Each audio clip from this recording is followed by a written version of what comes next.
Municipal ఎన్నికల్లో ప్రతి ఒక్కరూ బీజేపీ అభ్యర్థులకు ఓటేసి భారీ మెజార్టీ అందిస్తే ఆర్మూర్ పట్టణాన్ని అన్ని విధాలుగా అభివృద్ధి చేసి చూపుతానని, తానిచ్చిన ప్రతి హామీని నెరవేరుస్తానని ఆర్మూర్ ఎమ్మెల్యే పైడి రాకేష్ రెడ్డి అన్నారు. ఆర్మూర్ పట్టణంలోని పలు వార్డుల్లో ఆర్మూర్ ఎమ్మెల్యే పైడి రాకేష్ రెడ్డి స్థానిక బీజేపీ అభ్యర్థులతో రోడ్డు షో ద్వారా ఎన్నికల ప్రచారాన్ని నిర్వహించారు. భారతీయ జనతా పార్టీ బలపరిచిన అభ్యర్థులకు పువ్వు గుర్తుకు ఓటేసి భారీ మెజార్టీ అందించాలని ఓటర్లను కోరారు.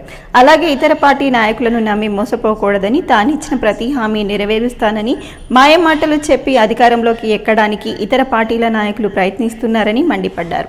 ఇచ్చిన హామీలు నెరవేర్చే కాంగ్రెస్ పార్టీ లేదని అన్నారు. అలాగే తాను ఎమ్మెల్యే ఉన్నన్ని రోజులు ఆర్మూర్ పట్టణ అభివృద్ధికి అహర్నిశలు కృషి చేస్తానని చెప్పారు.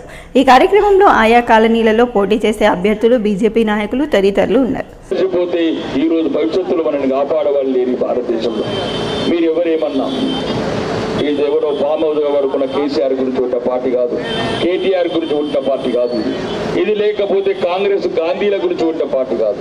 ఈ భారతదేశంలో ఒకే ఒక్క పార్టీ, అది ఒకే ఒక్క పార్టీ హిందువుల గురించి పుట్టింది, అదే భారతీయ జనతా పార్టీ మాత్రమే. అది భారతీయ జనతా పార్టీ మాత్రమే.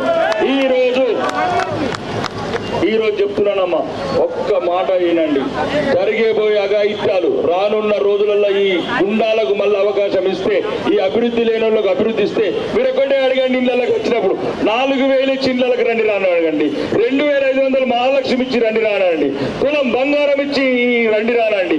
నిరుద్యోగులు కూడా చెప్తున్నా, ఇచ్చిండ్రా నిరుద్యోగ అభివృద్ధి, ఇచ్చిండ్రా నిరుద్యోగ అభివృద్ధి అడగండి. అని కాంగ్రెస్ ఓడిస్తాడో ఇవ్వనండి, ఏ మంత్రి ఇస్తాడో ఇవ్వనండి, రేవంత్ రెడ్డిని ఇవ్వనండి. దొరికినోడు దొరికినట్లు తోసుకొని పోతున్నారు చంబల్లో దొంగలుగా. కాబట్టి ఈ అబద్ధాల కోరు ఈ అనుమూల రేవంత్ రెడ్డికి సమాధానం చెప్పాలంటే మన సిద్ధుల గుట్ట అవమానించిన రేవంత్ రెడ్డికి సమాధానం చెప్పాల్సిందే.